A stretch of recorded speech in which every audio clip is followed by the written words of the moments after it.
Hello, and thank you for joining me, Roshni Gajjar. Purpose-driven performance, the Mercedes way. That's the topic on our podcast today. But before we launch into it, a huge thank you to you. More than 12,000 views for our Amazon podcast for episode 12. That's the biggest number of views we've had. And we really, really appreciate every single one of you who invested time to watch that, to share it, and to like it. It means a lot to us. And we'd just like you to stay with us, remain subscribed, and help us to continue influencing sustainable business strategies. Since then, of course, Jeff Bezos has announced that him and his brother are going to go to the edge of space later this month. So you see what happens when people come together. We can, on Lift as We Rise, change things. So today I'm in conversation with Tulshi Varsani, a performance manager and coach who works with elite athletes and teams. She spent 3 seasons working at Mercedes AMG Petronas F1 team that won 7 constructors titles in the turbo hybrid era since they rejoined Formula One in 2010. And of course, this is the team that drives 7 times world champion Sir Lewis Hamilton. Tulshi, welcome to Lift as We Rise. It is my honor to host you on this podcast today. Hi, Roshni. Thank you so much for having me. So Tulshi, unlike our usual set, I've adapted the set a little bit just for today. And you'll see in the background, I've got Lewis's 2008 McLaren, which is the only car outside of Mercedes for one of his titles. And next to Lewis's car, I've got a lady I have a huge admiration for. That is the wife and business partner of Carl Benz, Bertha Benz. And she was, of course, the first person to do a long distance journey from Mannheim to Pforzheim, I think it was, way back in 1888. So you might be in a male dominated sport today, but just remember, guys, it all started with a woman. I love that. That's so true. I think that women have been shunned to the side, but there's a lot of rich history of women in motorsport, and you know your stuff. Well, Tulshi, including yourself. So when I came across you and we got into contact, I was so grateful that you said yes for this conversation, because right now with what's happened in the last year, the thing that we can give to businesses and listeners is hope and inspiration. And I couldn't think of something better to position than a winning team, 7 world championships in the last decade. It's only Red Bull that won until 2013. And since then, it's been Lewis all the way, except 2016. And that's what I'm sporting today, my Nico Rosberg shirt. I know. I'm a huge admiration of you, your motorsport background and your knowledge. And for those who don't know, actually, Mercedes had bought Honda. So Honda had pulled out of Formula One, and then they ended up as Brawn. And the funny thing is because they bought that Formula team, what ended up happening is they won the world championship in that car, but by the hair on their necks, because what ended up happening is they had to cut a lot of jobs. They had to cut a lot of people, and people didn't know whether they had a job in Formula One anymore. And Mercedes swooped in after Brawn had won the championship. And that is where Mercedes started. They didn't always start, in a race winning car. And they built themselves up to this hybrid area, which dominated in recent years. And we see them winning, but they weren't always like that. Yeah, Tulshi, I'm a long-term thinker, and hence my love for strategy in businesses. And Mercedes, of course, they've won 9 constructors championship in their history. Before 2010, they'd been in the sport in the 1956s. So I think it was actually before the pre-war era. So it was just fantastic to have a legacy team come back into sport. And where we are at the moment, things are shifting, things are changing, people are needing to adapt, etc. Businesses are repositioning themselves. But when we look at a sport that has such a rich history like Formula One, you realize that the cycles come and go. And what interests me most is that those who are in the paddock running the sport have been there for many, many, many years. In fact, they've got racing, as Ayrton Senna said, in their blood. Yeah, for sure. That's what I noticed when I was in the paddock is you've got your own little bubble there, and there's been old timers, they've been there for years, they know their routine, that is their livelihood, that is their life essentially, because they're away for the majority of the year. They don't get to be at home on the weekends where their family and their friends are celebrating. Their family and their friends live in the paddock because they've been there for such a long time. And then when you think about how long they've been there, you do get a bit of a cycle. You've got your old timers, but then you've also got the new people who probably are single, they're enthusiastic about Formula One, they're new to this area, but they thrust into the race team and they start their traveling journey. So it's a nice breadth of experience, of knowledge. And I think that that's what makes a winning formula. You need to have that breadth of knowledge as well as the new guys coming in to give you those ideas, that fresh perspective. Tulshi, let's get back to you. I'm intrigued to understand your qualifications to start off with. I had a look at them because I was interested to understand how you got to where you are today. You studied social sciences, specializing in psychology and sociology, Mm-hmm. and then in criminal studies. Give me a bit of a background of where did the criminal studies fit in? Well, it's funny. Well, in high school, in college, I was really interested in psychology. Now, I wasn't so hot on research studies, so that was my pit. But I was very much interested in human behavior, the human thinking. And even though I progressed that in college, I kind of was a little bit stuck about which avenue to go in. I think that kids do have a lot of pressure in terms of, what are you going to do for your A levels? What are you going to do for your career? And if you don't know yet, it can be quite heavy.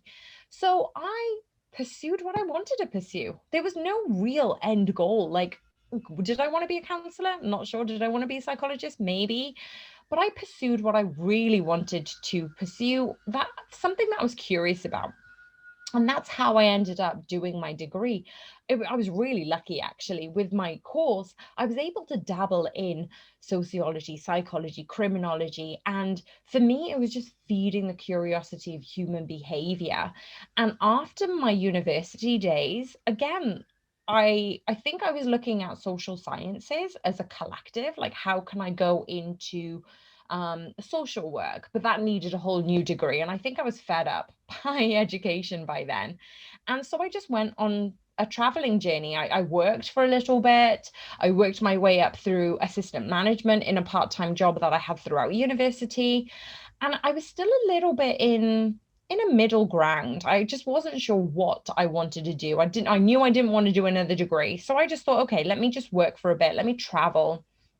I just broadened my perspective. And I was in Australia actually, and I was just sat down. It was actually when it was in 2008. So when the whole world shut down again then due to the financial crisis, and Australians didn't want to hire people from abroad. They wanted to hire their own, which was understandable, which meant that my options were limited.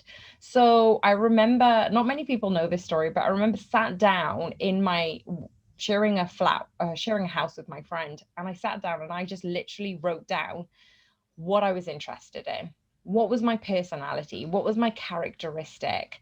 And then I dissected which job roles I can get with those qualities. And so I was very analytical about that. And I came up with 5 prospects.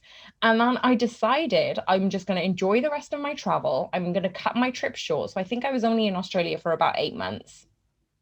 And then as soon as I got back to the UK, I started analyzing which areas of those 5 industries that I wanted to go into. So I started work and I navigated my way through what piques my interest. What am I interested in terms of knowledge, skill? What do I need to go into? And it ended up the 4 options didn't transpire. The 5th option was I ended up on a part-time course for fitness instruction, and it was a gym instructor's course. And that's what I realized. I was working full time during the week, and during part time, I was doing my course. And I was like, I'm really liking biology. I'm really liking the physics side of the anatomy and how body movements can propel and actually adjust. Then it started, that's basically when it started of, how can I look at human behavior, look at human physiology, biomechanics, biology.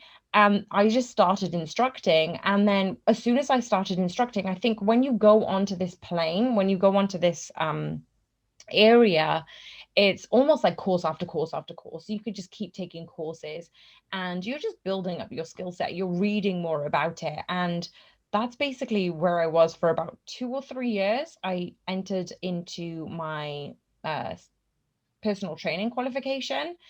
And I happened to come across a maternity role for Cardiff Council area manager. And in my head, I had already created a 5 to 10 year plan. I want to be an area manager for Cardiff Council for the area of leisure and facilities. 2 years in, there was a job opening and I had a bit of coaching from my mentor. And he said, why don't you go for this? I thought it was a bit too early, but then what have I got to lose? So I ended up going for the interview, prepping for it. I ended up getting the job. Now it was it was an 8 months maternity cover, but I ended up staying 18 months because they liked what I was doing and they liked what I was implementing. And then I saw my glass ceiling. I was like, okay, well, this lady is going to come back into a role. There's only one role like this. I can either look in other industries for an area management role, but I decided I wanted a coach. And that's when I realized strength and conditioning. I want to go into strength and conditioning, not physiology, not sports therapy or a physio. I didn't want to do any of that. I wanted to understand what is it about the human body and what is it about sports performance? Because that was another element. I was in the fitness industry, which I didn't really, it was a broad overview. It wasn't specific enough. Whereas strength and conditioning goes into the science. And that's what I was really interested. I was interested in athletes. I was interested in team sports. And throughout all of this, in the back of my mind, I was already into Formula One. But I had to have a new 5 to 10 year plan, which people who know me know that I do that pedantically. I do that as a passion. Yeah, I had Formula One in the back of my mind. So I was like, okay, so I'm still learning my skill set. I'm still getting my expertise in this area, but what does it mean for me to get on the grid? What does it mean for me to get into Formula One? And things just transpired, like I heard about hints of performance. I knew about which areas I needed to improve. I got jobs that enhanced that. I networked that enabled me to get into certain positions. And I was able to land that role at Mercedes in 2017. That's an incredible story, Tulshi. And one that just showcases an example of someone who is very, very intentional about what they do, why they do, and what the end game is. And it just sounds like, that the right people, the right opportunities presented themselves to you. Sometimes they seemed like red herrings, but they led you in the right direction, right? So you're a female, you're from Indian origins, you help elite athletes to reach their highest potential. You did that in the pinnacle of motorsport, being Formula One, of course, working with the best of the best team. How did you get into Mercedes-Benz? Oh, it was a funny story, actually. I was doing my own thing. I was working with children with cerebral palsy. I was doing personal training in a gym, and I had lots of fingers in different pies. I was working with ski athletes. I was working gymnastics. So yeah, I was increasing the breadth of knowledge to become a coach. And so for me, there was an opportunity actually to go into an internship. Now, I've been in internships. Some of them were very few pay, some were free. And this one with Hinsa was a paid internship. So I was like, okay, well, this is great, even though I had to take a step couple of steps back from fitness and the stability of that role, I ended up applying for this internship and I didn't get it. And I was like, oh, okay, well, that's a bit of a shame, but it doesn't matter. I'll still broaden my skill set. Took the hit, carried on. And then I came across a role, and it was a corporate role within HINSA. And when I had a conversation with one of the directors, they were like, well, why don't you apply for this? And I was like, okay, well, there's no harm in doing it, right? I applied for it. It took about 6 months to get through the interview process. Now, collectively, it took about 5 hours. So we had 3 hours for my first interview, an hour for my second, and an hour for my third. And then I got the call saying, okay, you're in HINSA, but there's no work for you just yet. And I'm like, oh, okay, so what do I do? Carry on what I'm doing, right? I'm still an entrepreneur. I still got business and work elsewhere. So I think it was like 5 months down the line, nothing had happened. And I'm like, did they forget about me? Like, I went to an induction in Finland, which was amazing. Like, got to meet other coaches, got to meet other directors. So that was kind of a step in the right direction. But again, months of nothing, didn't hear anything. I actually got pitted for the Red Bull role for high performance. And it was between me and another HINSA coach. They wanted a female. They wanted a person to work with a race team, but it was only like once, a couple of hours, maybe once a month or twice a month. Nothing big. I was disappointed I didn't get it, but they went with a HINSA coach. Like, we're still working as a company together. A couple of more months down the line, nothing. So I'm just like, okay, well, let's just keep focusing on the skill set. I can't control the controllables in this aspect. Work with what I can control. And then I had a phone call saying, there's a role for you that we're thinking of putting you in, but we can't tell you much about it. Are you willing to move? And I'm like, yeah, I'm willing to move anywhere. Like, for me, I love traveling. And that's why I wanted to get into Formula One or in a role that enables me to travel. And they kind of put the phone down and said, okay, we'll get back to you. A week later. Okay. So it's working in a corporate gym. Are you still okay with it? Are you willing to kind of come on board? Yeah, happy. All right, we'll come back to you. And like, this role is due to start in July. And I'm thinking, okay, this is May now. This is really odd that I'm not getting more information. So it's all very top secret. Third call I get. Okay, so it's with a company called Mercedes Grand Prix. And they don't have anybody to look after their gym. We want you to take a hold of this project. Yeah, I can do that, with a huge clown face smile on my face, going, are you kidding me? And then literally I just got thrust into that environment. The first week I was there, I was doing 12 hours a week. And this was obviously, amongst the move. I had 3 weeks to move. I was thrust into this environment for a week. I was doing 12-hour days, 5 days a week, and just trying to understand what was there. Yes, I was managing the factory gym. Yes, I was leading on health and well-being initiatives. But the first thing I did was just sit back and just understand what was going on in the factory. So not implementing change. So I needed to understand, right, Mercedes are the best team in Formula One at that time. They're the team with the biggest budget, but they weren't limiting their resources everywhere. So basically what I mean by that is, yeah, they've got the biggest budget, but it doesn't mean that they gave unlimited resources to each department. When I had a look at the gym, it was a bit of a shock for me. They had the best facilities overall, but they didn't utilize the resources in that health and well-being department. So what was in my background? Who were the contacts I had? What are the things that I've learned over time, and how can we get the edge over other teams? So there were S&C coaches before me, but they didn't have this level of autonomy or influence of what I was being given with Mercedes. So basically, there was no foundation there.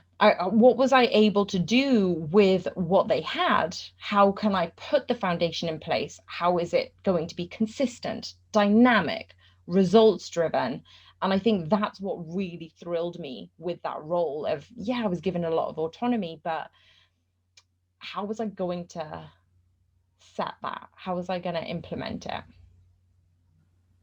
Fantastic opportunity, huge responsibility, and you took ownership and you applied it with accountability.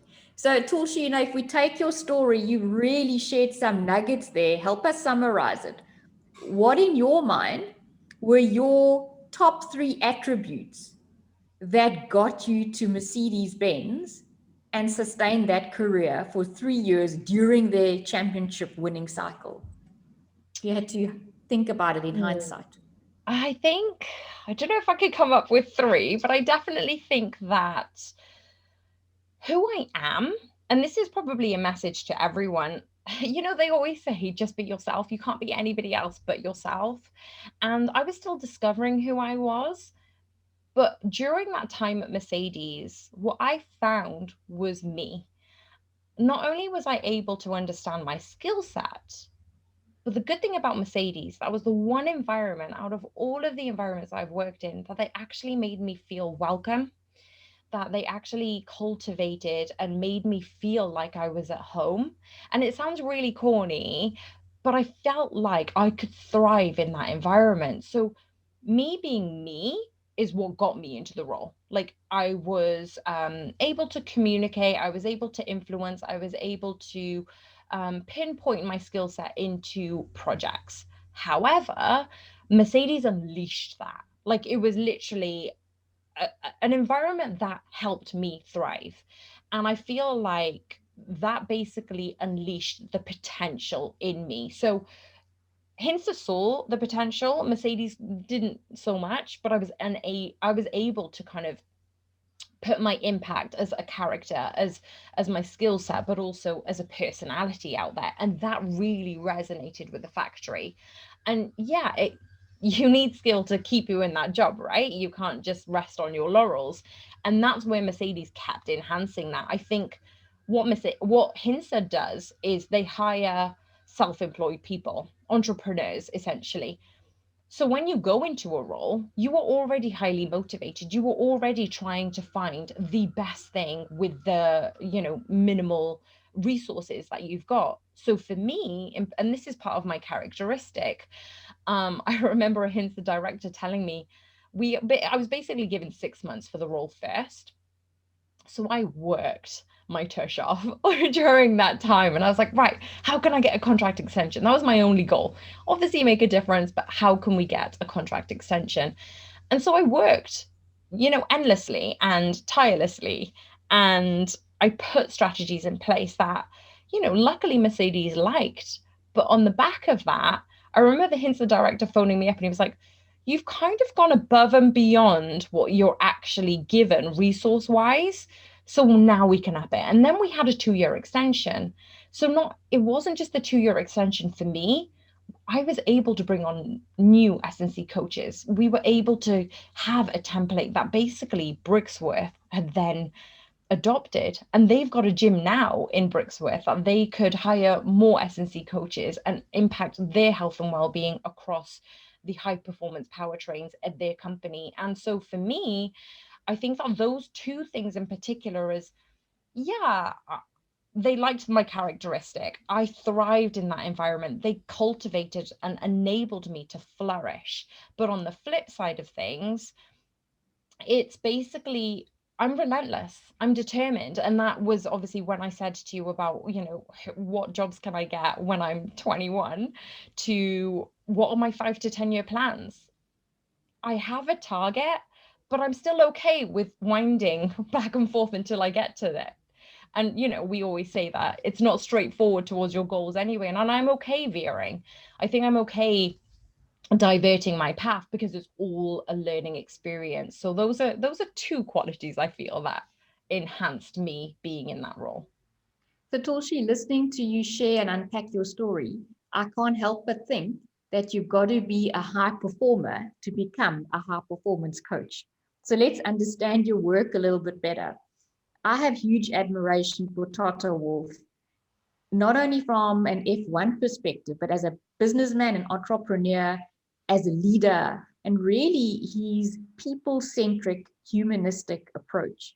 And, when asked about high performance athletes, he said that what characterizes them is that there's a certain level of edginess around these people because they're always looking for those marginal gains. So in a sport like Formula One or in any type of high performance environment, in this case, 1/10, 100th, 1,000th of a second is a difference between the winner and the rest.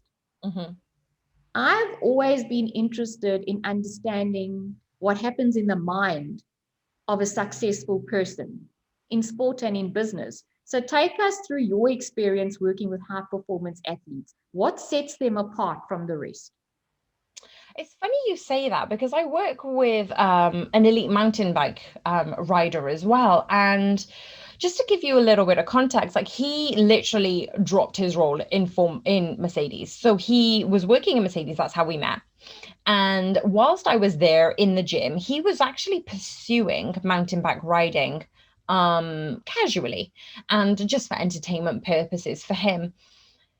And then what had happened is I was giving him tools to train. So his mindset was always a case of, how can I get better? How can I improve? And I really resonate with that because I'm similar when it comes to that. And I really like, and thank you for that compliment when you said about high performance mindset is I find that I'm able to accept that now, being who I am and going through what I've gone through. And I understand that in an athlete now because we're always trying to improve ourselves. If you don't try and improve yourselves, well, I feel you're going backwards. You're not just standing still, you're going backwards. And I think that life in itself needs for you to learn.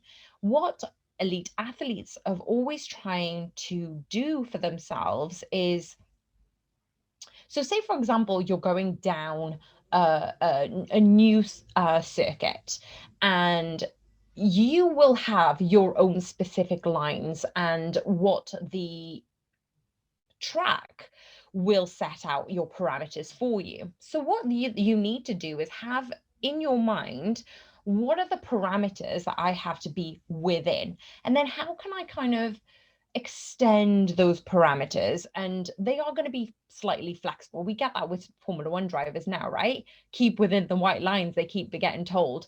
But Formula One drivers are always looking to enhance performance. Now, whether that's mentally, whether that's physically, whether that's emotionally, I feel like a lot of athletes try and get the foundation in the physical sense. So the first thing that you would do is let's have a look at your basic physiology, your movement skills.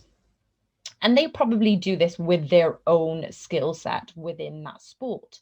And then you go to another level of, okay, so how am I dealing with success, disappointments, failures?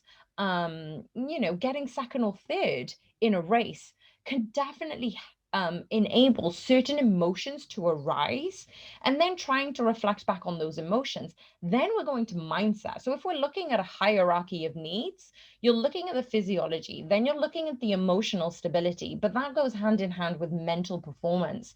And this is where elite athletes is so much more important for mental performance because they've got the skill sets. They know how to ride the car. They know how to ride the bike downhill. You're not teaching them how to suck an egg. You're teaching them how to cope in situations where the circumstances is beyond them. And when it comes down to mental resilience, you only get that through experience. You can't teach an athlete, how to succeed if they've had first their whole life. But what you can do is support them if they've gotten fifth or fourth. And one of the athletes actually had a major injury recently. He was extremely disappointed in himself because he's got a competition coming up. So I was working with him and I said to him, okay, you want to train, you want to get back on the bike and you want to perform to your highest level. He's got it ingrained in his brain that he needs to train. And he was very enthusiastic with our training sessions. But this is where the lesson came in, is when I said to him, okay, you've put the foundation into your skill set, you've put the foundation into your training, But this is where you put the foundation into your rest and recovery. If you don't recover now, if you don't recover well, that's going to hinder your performance, not maybe the next race, but maybe 3 months or 6 months down the line. You're impacting your performance if you do not get your recovery and rest right. And that really affected him, because he's thinking, I need to be on it. I need to be training. I need to be, pushing myself in these areas. Yes, you want to get into the state of flow. Yes, you want to make sure you've got your best performance. But if you're not recovered right, if you're not able to rest and make sure that your injury, you're fully recovered in order for you to perform your best, that's all mental. It's always about mental resilience, trying to push past get that final 10 seconds on the clock, or really reduce down to their peak performance, because that's going to be the difference between second and first. What you've explained I can link it so closely to what happens in the business environment, where in the corporate space, when you're running your own business as an entrepreneur, you try and push on full throttle all the time. Very soon, what you realize is that is not sustainable. And James Hewitt, who I love listening to, he is, of course, works with the Mercedes team. He's a performance scientist. And he actually advocates 3 concepts. He says, know where to focus. Very important, know when to rest. And most importantly, find your own rhythm and leverage that rhythm to optimize your performance. And when I heard those words, something triggered me. I've always been uncomfortable using certain words in business terms. The one word is maximize. I prefer using optimize. And the other is exploit. I prefer leverage. Talk to us about the difference in how you approach building high performance and how you adapt that approach to sustain high performance. Because I believe those are 2 different phases that any business or any athlete goes through. And that's so important. Such a good question, Roshni, as well, because I advocate this in life and in physical training. So I've got a performance, so I've got an elite athlete in front of me, and he's asking to increase his performance.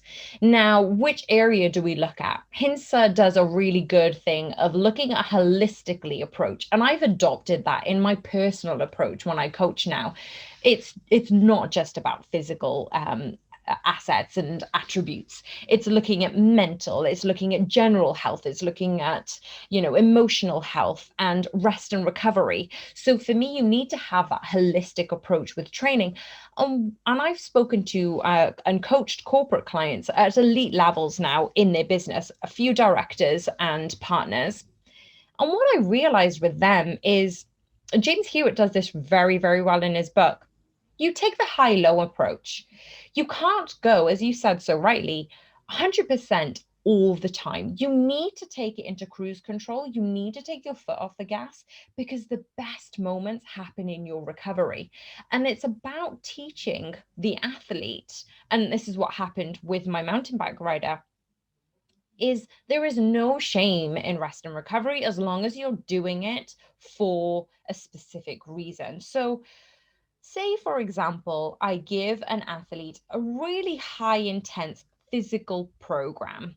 I'm not going to expect him to do that the next day or the day after or the day after that.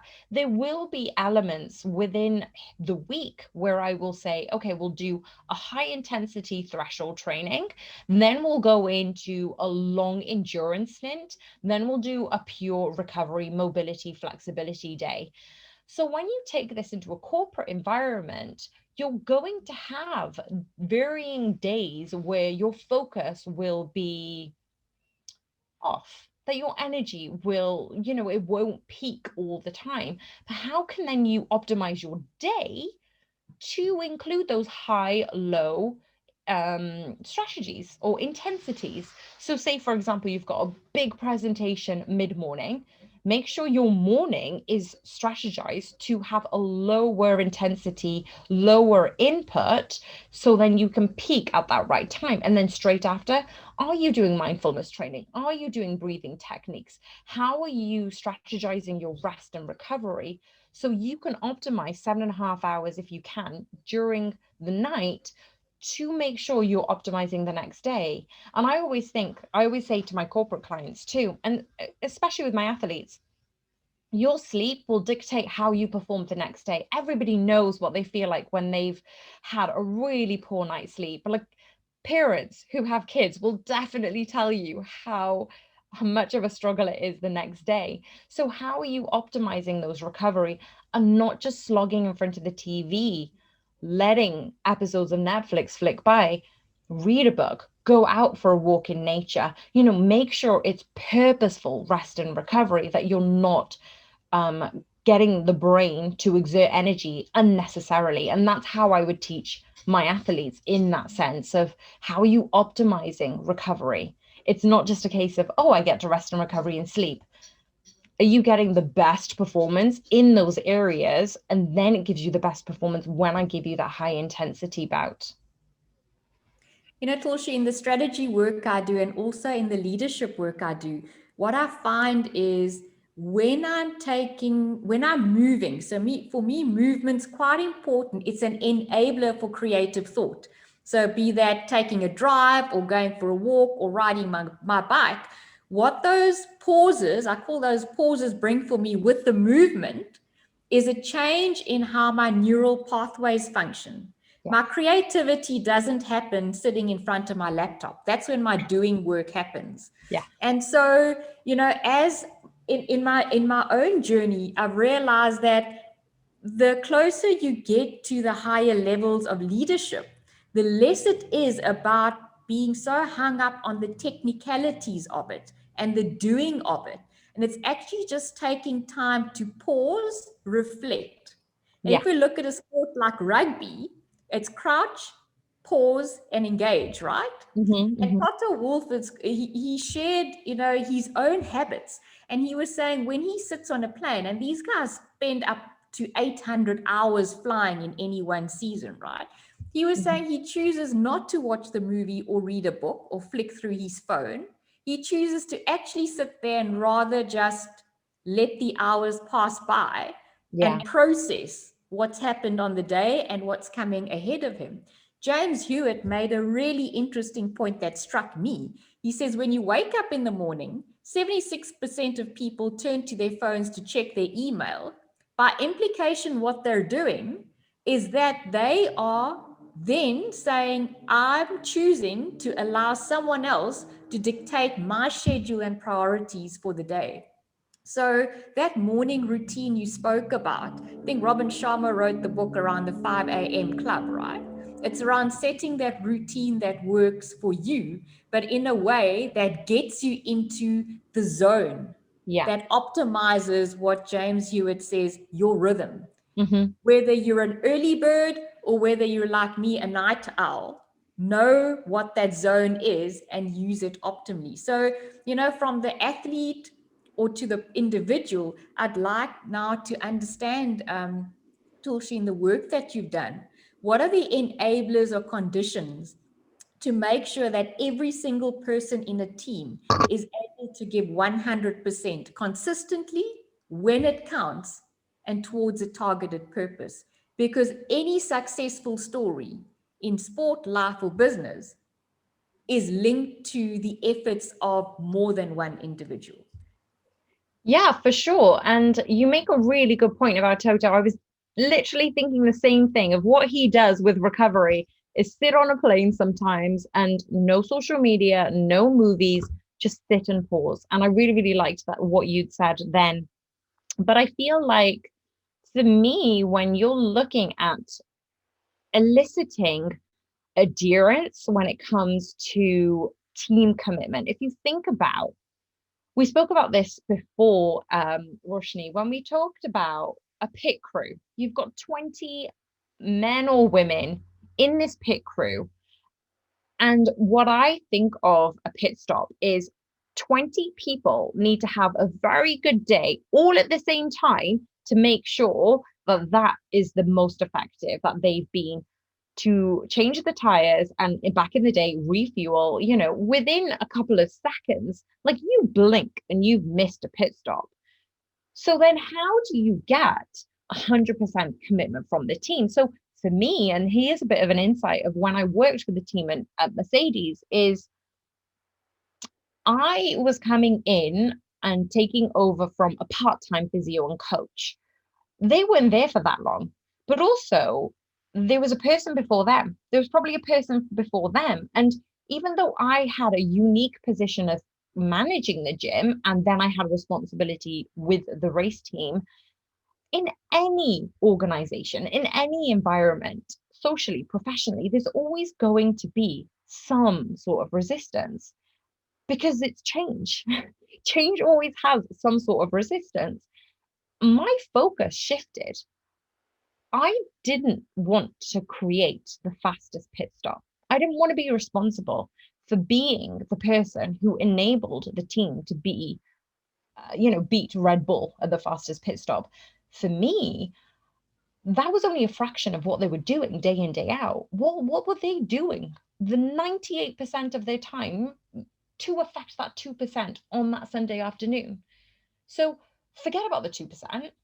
Let's have a look at the 98%, which is what I did with the race team. How was I going to impact the overall health and well-being during that grueling season? So you've got a 22 race season and they do maybe 2 stops on a Sunday afternoon.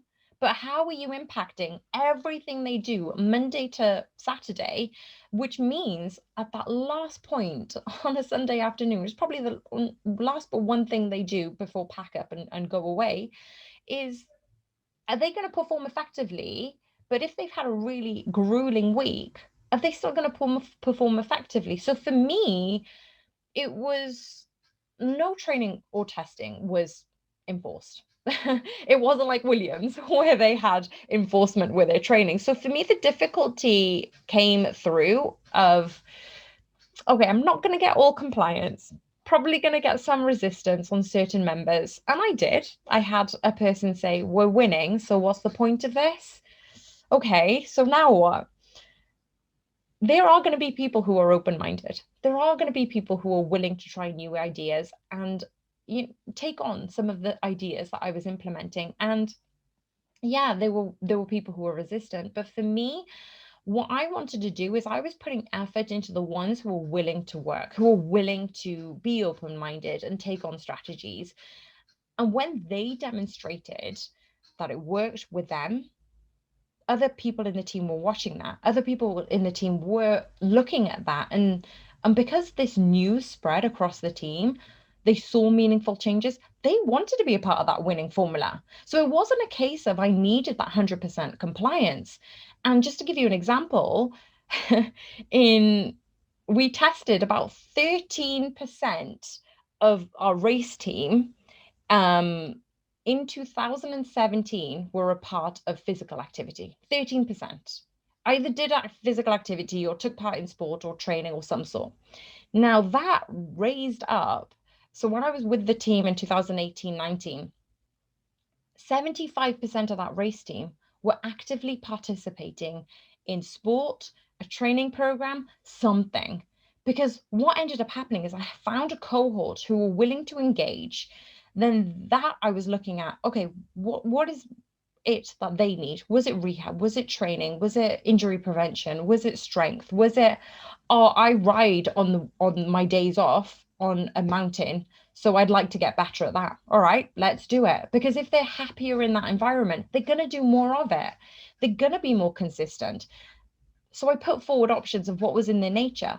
I put forward options of something that they do more of, because yeah, I hid the necessary within the program sometimes, and some of the non-negotiables of you need to do this because of, your knee or your elbow or your back.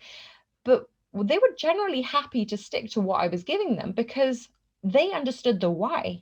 As soon as they knew that I gave a level of care, of responsibility that I wanted for them to win. And whether that was in that pit stop, whether that was day-to-day scheduling, or that they would be fitter to play with their kids on their weekends off. For them, that made the transition between, putting more emphasis into their own health and well-being. And that's going to have a byproduct on that race weekend, on that pit stop, because I was looking at all health variables. Are they better in cholesterol, blood pressure? What was happening physiologically that was making an impact? And those were the results that we found had peaked during my time there. And yeah, the pit stops, that's a byproduct. If they were great in that, fantastic, because 98% of the time, they are living a healthier lifestyle. They are able to be on the race team longer. They were able to travel that much more longer rather than being prevented to do so. Tulshi, it's so important in the example you've shared, and of course in a business environment, for everyone to be on the same page and to have an equal level of motivation. And I can't help but think back to 2 weekends ago, the French Grand Prix. For me, from a strategy perspective, it was fascinating how Red Bull got that win. And just to share with our listeners very briefly, is that Red Bull had pole position with Max Verstappen. He made an error early on. Lewis Hamilton took the lead then for quite a while. Mercedes were on a winning strategy. They were going to win the race. And as Toto Wolff says, that in the Mercedes-Benz team, there's a disposition that there's permanent skepticism and a fear of losing. And that's what drives them forward, right? So I could clearly see that on the day. What Red Bull did, though, was they got a hint that they could possibly pit Max Verstappen, which they did. So they adapted their strategy at the last minute. It worked out. He was on the freshest set of tires. He overtook Hamilton. His teammate, Sergio Perez, was then the ultimate teammate who overtook Bottas. And as opposed to a Mercedes-Benz 1-2, it became a Red Bull 1-2 for the victory. What that showed me was a winning defensive strategy versus an optimized, opportunistic strategy. And that call was made by the Red Bull team at the very last minute. What went through my mind, Tulshi, and if you can share any insights, that would be really interesting. How does the pit crew in the garage respond to such short-term strategy calls so that they can respond as a unit and make sure that they can keep that pit stop under 2 seconds? Because if they don't, the strategy is not going to work. So the pressure is super high. We talk about strategic adaptation and agility in the business context. But in the business world, we often have long change management programs to navigate through this. This happened within fractions of a second. What went through the minds of that pit crew? Well, it's funny you say that. And to give you a bit of context before I answer that question, is I always feel that obviously leadership does play a key role in all organizations. Toto had always given us examples during the race debrief during every Mondays after a Grand Prix. He would always advocate for us to never rest on our laurels. Every department needs to push ahead and to try and get the best out of that department. But the good thing about what he was trying to say about that was it was used as fuel to drive every individual towards competing against what their opposition was doing in the other team. So what he was saying is, don't just be the best mechanic, don't just be the best designer or the graphics designer or the HR department. Look at what your opposition is doing in Red Bull, in Ferrari. You have to be better than them. So you're not just being better than yourself, you're now using them as a comparison to be better yourself. And then collectively, if everybody does that, then you're still competing against the better team or the best of the rest.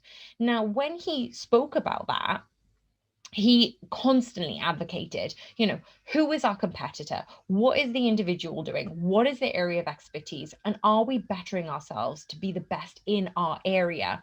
When it comes to the race team, it's really easy to use a comparison to, you're the wheel gunner on the front left tire. You are the wheel gunner of Mercedes. You are the wheel gunner of the front left tire at Ferrari, at Red Bull, at Racing Point, and Aston Martin now. All of these things that you can use those as a comparable. But the thing about how the race team react, that is ingrained. So when I was talking about training, I am trying to implement a base level of foundational training to our mechanics. So when they go into situations, they'll fall back into habit. When I was implementing training, I was looking at what the basic movement patterns that they go through during a pit stop. So it took a little while to actually dissect, because 2.2 seconds, it goes very, very fast. And then I needed to pause this and kind of dissect, okay, what is the wheel gunner doing? What is the front jack doing? What is the stabilizer doing? What is the guy who was taking the wheel on, wheel off, the rear jack doing? Everybody's position was analyzed, assessed, and so I can understand what their needs were. So I would never give a template program to one person. It was all individual. Based on that, then they had to look at, okay, so this is what our basic movement patterns are. Let's ingrain that so it becomes second nature. When you're looking at a pit stop, they don't have time to think about it. It's physically impossible. They go back to that level of training. So what ends up happening at Mercedes is they'll do hundreds of pit stop pre-season, and that'll happen January, February, a little bit into March. When it comes to the race weekends, that they'll do about 15, 20 stops on Thursday, another 15 to 20 stops on Friday, Saturday, before the race. They've probably done a collection of 100 stops. When you're doing that many stops, and they add variables. Okay, let's do a front wing change. Let's do, your gun is faulty. You have to change guns. Let's do something else. The driver needs a steering wheel change. When the boys are being given that level of circumstances on a consistent basis, when the strategists call in that last minute call from the pit wall to say, guys, get ready, obviously with a radio message, you're going to get a little bit of lag. They're going to know in advance, probably a couple of more seconds than what the TV coverage tells you. But the boys have practiced this. They've practiced running through. They've practiced carrying an extra tire. They've practiced, we're going to have, Lewis and Valtteri straight off the bat. We've practiced replacing the front wing. So they're always going to go back to that level of training. So when it comes to high pressure situations, unless it's something crazy like in Monaco and the wheel nut wouldn't come off, they've usually practiced that. So their mindset should already be in the game, because they don't have time to think. They need to go back to something that has become drilled into them since, well, however long they've been in that pit role. But it could be, since January, it could be 5 years ago, it could be 7 years ago. And that's how they end up being as good as they are and wanting to drill down to the best time to perform when they need to. Tulshi, we're talking about high performance athletes, high performance teams. And in these cases, you have a winner and you have someone who's not the winner, or someone who needs to support the winner become the world champion. We have a case now where we've got Lewis Hamilton, who's going for his 8th title. Things always seem to go right for him. You don't know what happens in the background. You've got Valtteri Bottas, his teammate, where things never seem to go right. You've got a Red Bull as a team now who are showing a different side to their agility to really give Mercedes a go in the second half of the season. This happens in business all the time. You've got to be watching what the competitor is doing. And you've got to also, while you're doing that, manage the motivation and the performance inside. Can you share with us, in a case like Hamilton versus Bottas, if you want to call it that, how do you keep a winner winning and also support the person who's not performing at their peak for whatever reason? How do you prevent them from losing their motivation and confidence so that they can come back? I think it definitely comes back to the performance coach of, they've got their skill set, they've mastered their skill to a degree that they've become a Formula One driver. But now you're looking at the mental resilience. How do you support this athlete when all the cards fall down, when there is just failure after failure or circumstances that are beyond their control? And I feel like that's when you either need a psychologist on board or you need that coach, because the performance coach is in the driver's pocket like all the time. The relationship definitely is solidified between, it's not just what it's how you can relate to your athlete. So you could be the best performance coach in the entire world. You could have an Olympic award-winning program, but if this individual doesn't comply with it, if he's not bought into it, well, is it Olympic quality? Is it world champion quality? And that's where the relationship has to be cultivated. That's where you've got different types of personalities coming into driver coaching role, because it's always a case of, you're not just the better coach, you need to be the better person for this driver. And how do you cultivate those times where, there are incidents that are beyond their control, like when Max's tire had blew and it prevented him from winning. How do you come back from that? And because of those circumstances, how do you deal with the driver then? Do you give him the motivational speak? Do you leave him alone? Because actually he just needs to have time to rest, to recover, to reflect on his own, and then he'll come back in his own accord. And that's about nurturing the relationship. And I feel like business leaders can probably take this on board too. If you've given responsibility to your department heads, to your directors, to other people who are managing departments, give them that scope to say, right, I'm going to give you this level of autonomy to fail. But when you fail, what is your solution by it? And rather than pointing fingers, and Toto didn't do this, he didn't point fingers, he allowed people to fail. Be in a comfortable scenario where you fail, but also, what was the solution from it? What did you learn from it? And I feel like when a driver does that, when people in business do that, it's a case of, well, we're not going to punish you for that failure, but what did you learn as an outcome from it? And that's where you're finding those elements of performance of, it's not what's happened, it's what happens after what's happened. And that's what brings about key performance. Yeah, Tulshi, it's clear that Formula One, certainly Mercedes, invests for their athletes and for the teams in performance coaching. And in your sporting space, this is a common occurrence where an athlete requires a coach to assist them in their journey. However, in the business context, there sometimes is a perception in some companies that when you are offered an executive coach or a coach, that means something's wrong with you. And what I was trying to, share with listeners is that is not the case. Mm-hmm. If you're looking to help someone leverage their strengths to go from good to great and to be the best person they can be so that they can become the strongest link in your chain, well, then these types of investments are super important. And yes, you might lose that person to another organization if they're that ambitious. But, that doesn't take away from the fact that you are building a leader. And when you're dealing with high performance individuals, it's very hard to pin these people down in accordance with your agenda. They are ambitious, they embrace change, they are sometimes fearless around uncertainty, or they manage their fear via courage. But to try and hold them back in any way, that is not going to help the greater good.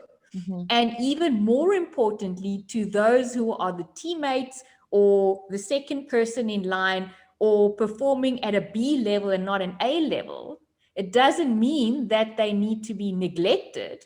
Mm-hmm. It means that they need to be supported that much more so that they can play that supporting role optimally. And so the whole works greater than the individual parts. I just wanted to make that parallel to business. Let's turn our attention with the time that we have now to diversity and high performance. You know, the paddock's talking quite a lot about diversity and inclusion. In my work in the automotive industry, I'm starting to look at transformation objectives within the industry now amongst journalists.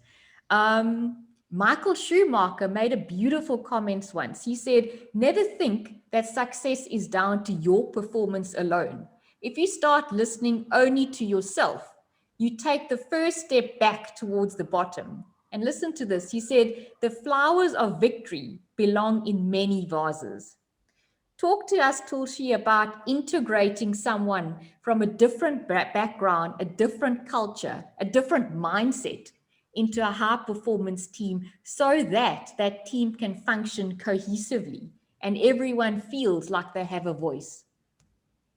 Yeah, you make a really good point there in terms of the organization. And just to touch on earlier what you just said, the organization needs to have a certain levels of people skills so they can actually understand, well, you know, how am I engaged? How am I actually being pushed and thrust into this environment and wanting to stay here? You reminded me of a famous quote when they said, you know, if I'm here to educate and, you know, give my employees skills.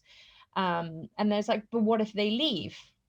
And then Richard Branson said, but what if they stay? And that's so key when it comes to motivating your individuals. As you said earlier, when you've got the mentoring, when you've got the engagement, they are willing to stay because they're being pushed further. And it's funny you say about coaching performance as well. And just a bit of a brief, when you talked about, you know, getting support to get into the minute percentage of elite performance or even, you know, skill. The best marriages, even like, you know, going into relationships, the best marriages get counseling. And not because there's anything wrong with a marriage, it's just because they can help support this relationship. Nobody's given a manual of how to raise a baby or how to be in a good relationship, but what you can do is seek support. And that's what a team does collectively. You know, they gain support from everyone. So when you talk about diversity in Mercedes, the good thing about Mercedes is you've got so many different departments in this one bubble in the factory, and everybody is, again, trying to do the best they can in their individual role. They're going to bring elements of, you know, ingenuity, of innovation, of curiosity, of creativity in that specific realm. And yeah, you've got Toto in the background saying, you know, what's your competitor doing? Are you better than them? Are you trying to get the best out of your people in your department? So everybody's trying to push themselves. But it goes back to the point earlier, is you've got the experienced members of the team, but then also you've got the new people coming in. So Mercedes do invest a lot in, you know, how can we bring directors in to give us the experience when it comes to technical derivatives, but also do we get the new people, possibly interns, who are not even completing their university year yet.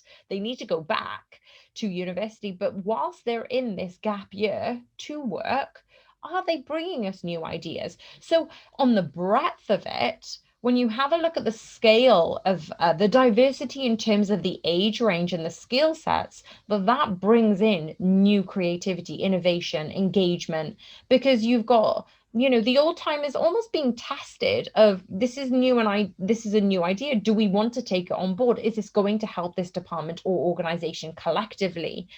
But just an unusual stat, actually, because of everything that had gone on in the past year regarding the Black Lives Matter movement and things like that, there had been a statistic that Mercedes had released. Only 8% of their staff out of over 1,000 people, only 8% of those come from an ethnic minority. Now you're thinking that that's not that much. That's not very much within an organization. And Mercedes, like many organizations, they probably use consultations in different areas. Like I was an external coach, I wasn't hired directly by Mercedes. So how are Mercedes broadening the breadth of the diversity, not only in age, but in gender, but in, from an ethnic minority background? Because everybody has got this level of experience that can enhance that department, whether it's skill or whether it's, looking at the perception of how you can change things.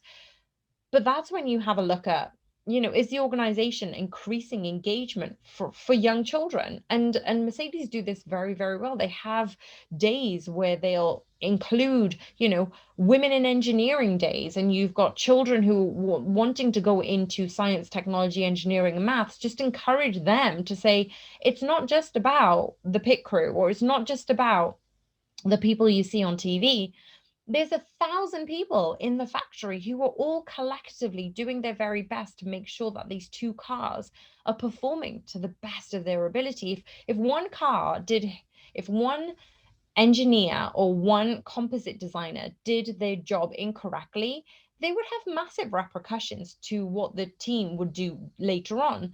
And it's almost like putting people into positions who will be advocates, who will be role models. It's so valuable in any organization, but particularly in motorsport, when you don't see sometimes the Indian girl, in the background working with the team. But if you don't see it, you don't believe it. When a young kid can actually see a black racing driver there, it's common to him. It's so doable. It's not impossible anymore. And like when there was the 4-minute mile, it was first achieved in 1954 by Roger Bannister at age 25, and he broke the 4-minute barrier. But it's been broken by 1,400 athletes since then. And now it's the professional standard for middle distance runners in a variety of cultures.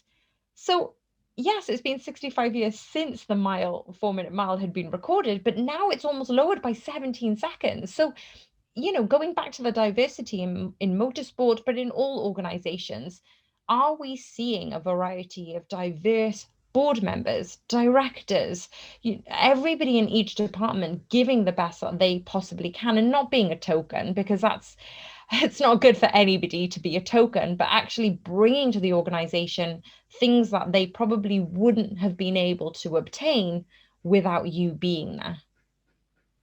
Thank you. I think that's a whole different discussion for another day, but a very important one. Just want to turn our attention to the future. So in the strategy work that I do, I'm starting to think that wellness of employees is a strategic priority for businesses going forward. And certainly over the last 18 months with work from home and what's happened over lockdown, the need for balance has certainly showed up. Now, James Hewitt, the high performance scientist that I spoke about earlier, shared some staggering statistics. And in the interest of time, I'm going to read them quite quickly. He says inadequate sleep costs the Nordic economy 18 billion euro per year. If employees who are currently getting under 6 hours sleep get the recommended 6 to 9 hours, productivity in Europe would be boosted by 13 billion euro. Yeah. And cognitive performance would be increased by up to 15%. Work-related stress is costing Europe 136 billion euro per year.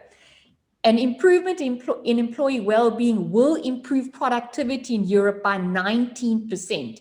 Work-related stress accounts for 20% of employee turnover in Europe. And his message is, we can't always be on. His recommendation is, don't make perfect the enemy of good enough. And I find as females particularly, we are very quickly triggered on the guilt button. we're not putting in enough, we're not doing enough, we're not being enough. And I guess to that second driver, to that person who's just off the super high performer, they just feel that those marginal gains that Wolf talks about is not quite getting them there. And all this impacts our wellness, our mental health. And that, of course, then compromises your own performance and ultimately collectively compromises the performance of the team or an organization. So quite quickly, what are your thoughts around the digital world of working, sustaining performance, and what should leaders be thinking about around this for future business strategies? Well, it's funny you say that. During the COVID pandemic, lots of people have been working from home.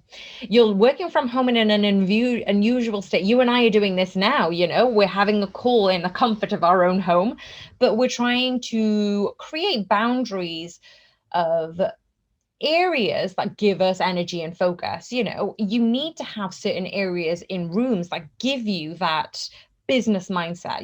If you're dressed for the role, you're able to produce more. When the pandemic hit, more people were working longer and ended up being depleted, because organizations are 24 hours. We're able to network all around the world these days. As you said earlier in the conversation, people are now able to check their phones whilst they're in bed for emails. Now, what we need to do as individuals and possibly as organizations, or maybe they should be more aware of this, is what boundaries are you actually creating for yourself?